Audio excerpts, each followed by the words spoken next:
Un adolescente que le extrae los dientes a su abuelo utilizando como anestésico una botella de whisky. Conste que el abuelo es dentista. Una mujer que trabaja haciendo limpieza en las casas de personas fallecidas, es decir, la persona que se encarga de vaciar las casas de los difuntos.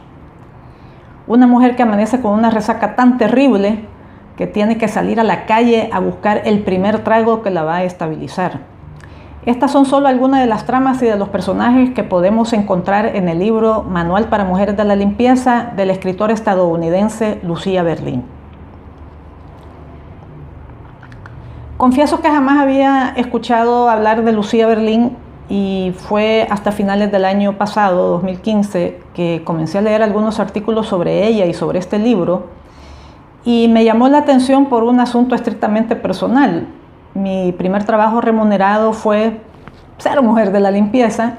Yo trabajé limpiando supermercados y limpiando oficinas, edificios con oficinas en Berlín Occidental, cuando todavía existía el muro y yo vivía en Berlín Occidental. Entonces, que apareciera un libro con este título y escrito por una mujer apellidada Lucía Berlin, pues obviamente eran como señales de que yo tenía que leer ese libro.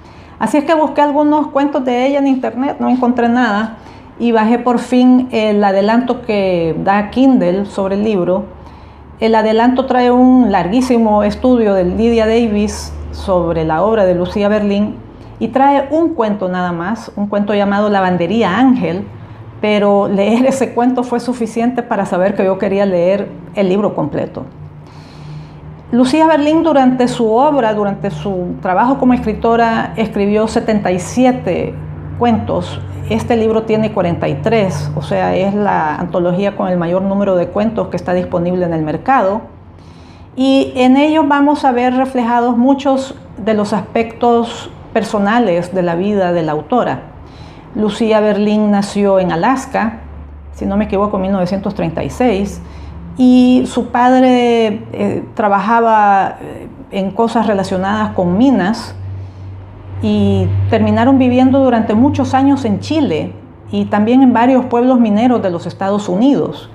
Lucía Berlin hablaba perfectamente español y toda esta experiencia de mudarse, de vivir en diferentes lugares, en diferentes ciudades mineras, le brindó a ella mucho material para sus cuentos. Aparte de también otro detalle personal de ella, y es que Lucía Berlin era factotum, es decir, realizó diferentes oficios para ganarse la vida.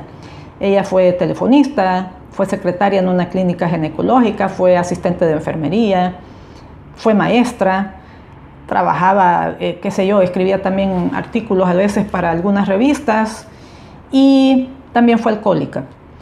Eso se nota y se refleja en las historias de ella. Aparte de eso, fue una persona con muchísimos problemas de salud, tenía una doble escoliosis y en algún momento esto le perforó un pulmón y ella tuvo que andar, no sé, ahorita no tengo las fechas de su muerte cercanas, pero ella tuvo que andar durante muchos años siempre con un cilindro de oxígeno a la par porque no podía respirar sin esa ayuda. Uno de los grandes valores que creo yo tiene la narrativa de esta escritora es una manera que tiene de alejarse de los personajes, de alejarse emocionalmente de los personajes. Y yo creo que eso le da un tono, a veces podría pasar por frío, pero me parece que le da un tono muy realista a sus historias, le da un tono de mucha objetividad a lo que está pasando. No hay emoción, no hay sentimentalismo barato, vamos, en las historias. No hay tampoco una victimización de los personajes, sino simplemente se cuentan las historias como son, como es. Y otro detalle que me gustó mucho de su narrativa, de su estilo de escritura, son algunos guiños, voy a llamarlos experimentales de vez en cuando, porque por ejemplo en un cuento que se llama Inmanejable, que es el cuento de esta mujer que amanece con resaca, que es quizás de los que más me gustan de esta colección, ella lo que hace es narrar en tercera persona, pero también interviene de pronto la voz del personaje en primera persona, y no hay distintivos o ayudas para el lector para hacer las transiciones entre una y otra voz, todo va de corrido. O por ejemplo, ahí en el mismo cuento que le da título al libro, Manual para Mujeres de la Limpieza, en ese cuento, por ejemplo, el pretexto para contar y para recordar y para escuchar los pensamientos internos del personaje son las paradas, las estaciones que hace el autobús que el personaje, que es una mujer de la limpieza, toma para llegar a su casa. Entonces, de parada en parada, ella va haciendo ciertas reflexiones, recordando algunas cosas. Y lo que me gustó también de ese cuento en particular es que de pronto hay unos paréntesis y dice algo así como: atención, mujeres que trabajan en la limpieza, les doy un consejo, tas. Por ejemplo, uno de los consejos que da en ese cuento es que nunca trabajes para los amigos porque te vas a dar cuenta de cosas que no te querés dar cuenta, y también que los amigos se van a dar cuenta de cosas tuyas que vos no querés que ellos se den cuenta. Entonces, la narrativa de ella pasa también por estos momentos de valor, que tienen mucho valor en su forma, que no es nada más contar ¿verdad? No es nada más contar la historia de manera lineal, sino que hay ciertos momentos narrativos en que se varía de tercera persona a primera persona. Hay otros momentos narrativos de ella donde solamente hay descripción. Pañuelo morado amarrado a la cabeza, pienso en Lavandería Ángel, donde ella hace la descripción de uno de los personajes y solamente pone así los elementos descriptivos del personaje y luego se mete a narrar otras cosas. Me parece a mí que esos son los elementos que le dan gran valor a los cuentos de Lucía Berlín. Algunos de mis cuentos favoritos, bueno, los mencionados al inicio, me gusta mucho también el que le da nombre al libro. Me gusta mucho Luto, que es el cuento de la mujer que tiene que limpiar las casas de los difuntos. Y me súper impactó el cuento Inmanejable, que es el de la mujer con resaca.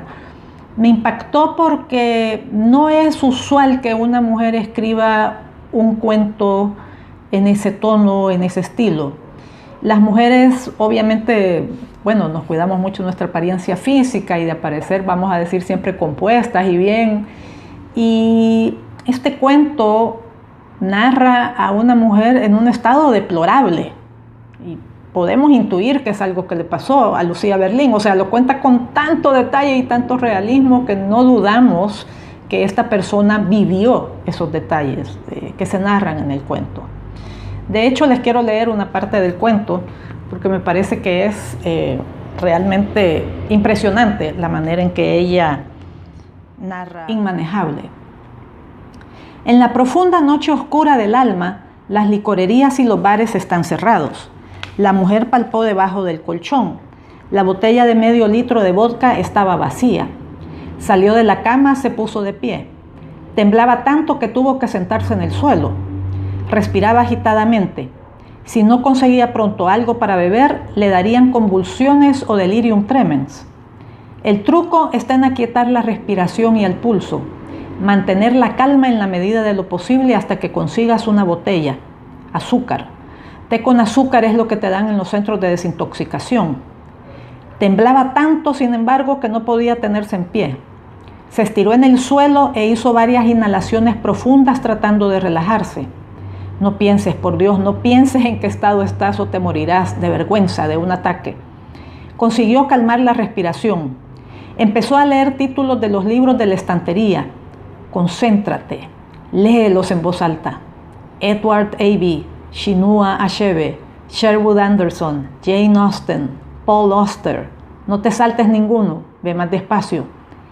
Cuando acabó de leer todos los títulos de la pared, se encontraba mejor. Se levantó con esfuerzo, sujetándose a la pared, temblando tanto que a duras penas podía mover los pies, consiguió llegar a la cocina. No quedaba vainilla, extracto de limón. Le quemó la garganta y le dio una arcada. Apretó los labios para volver a tragárselo. Preparó té con mucha miel. Lo tomó a pequeños sorbos en la oscuridad. A las 6, en 2 horas, la licorería Uptown de Oakland le vendería un poco de vodka. En Berkeley tendría que esperar hasta las 7. ¡Ay, Dios! ¿Tenía dinero? Volvió sigilosamente a su habitación y miró en el bolso que había encima del escritorio.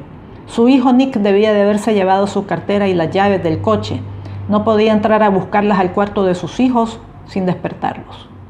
Ese fue un pequeño adelanto de ese cuento. Si se decide a leer este libro, le recomiendo que lea la versión original en inglés, no solo porque siempre es más recomendable leer a los autores en su idioma original, sino también porque, hay que decirlo, la versión de Alfaguara tiene algunos fallos en la traducción. Me parece que es una traducción que pudo haberse pulido un poco mejor.